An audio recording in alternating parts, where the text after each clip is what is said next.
Hello viewers, this is Censor Susu challenging the boundaries of common sense. Here's the briefing on the Iran-Israel war situation, day 6, June 18, 2025.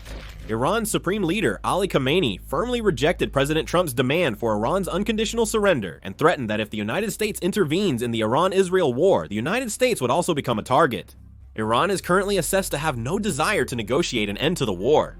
Supreme Leader Ali Khamenei said that he would not surrender to anyone and declared that he would resist until the end. President Trump issued an ultimatum to Iran, though details are unconfirmed. The United States persists in deploying strategic assets to the Middle East.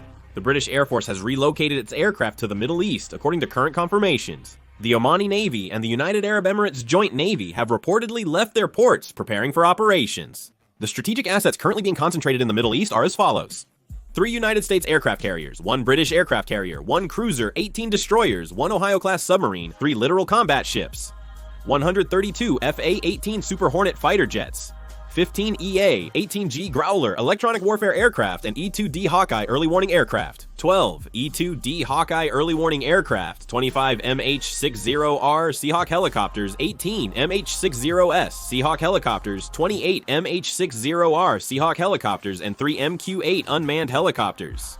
The Israeli military conducted airstrikes on June 17 and 18 against a Tehran missile production facility that makes raw materials and components for missile assembly. They carried out an airstrike on the Kojir missile production complex in Hazarabad, Tehran province. The Kojir complex manufactures solid and liquid fuel missiles. From August 2023 to April 2024, 30 new buildings were built at the Kojir missile production complex. Reuters reported that weapons manufactured at an Iranian facility were sent to Russia, Hezbollah, and the Houthis. The Israeli military conducted airstrikes on a centrifuge technology company factory in Karaj, west of Tehran.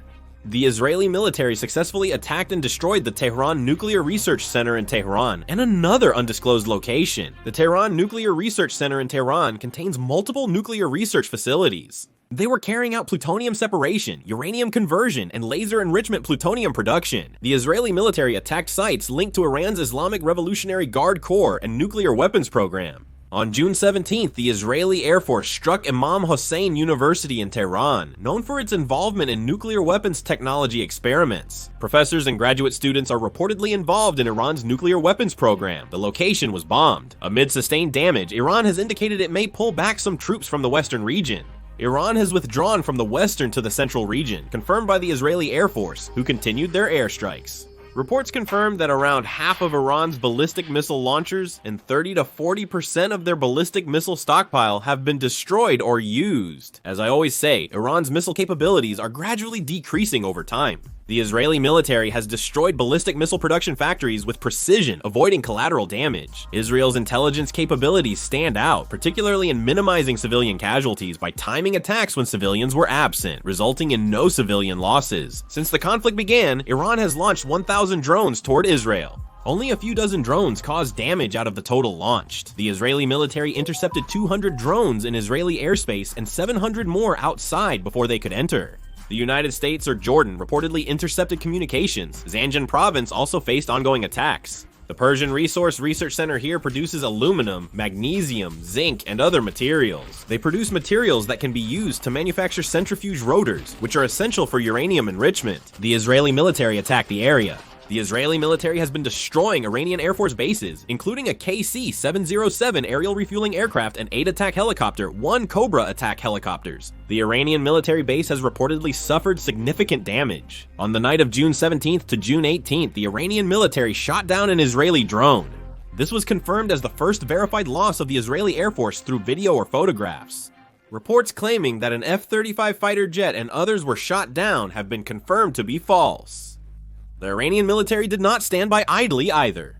The Iranian military launched around 30 ballistic missiles targeting Israeli forces. In addition, the Iranian military sent a total of 13 drones, but all of them were intercepted. The Iranian military's attack did not affect the Israeli forces. However, 1 ballistic missile landed, injuring a civilian. The Iranian regime seems to be worried about internal instability at the moment. The Iranian government has restricted internet access, severely limiting information flow from within the country.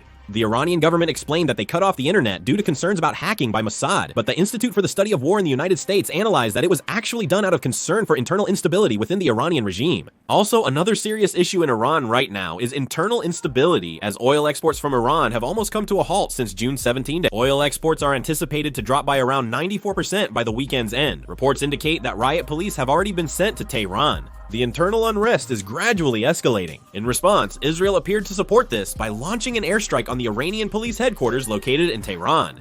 That concludes the war situation briefing. Thank you.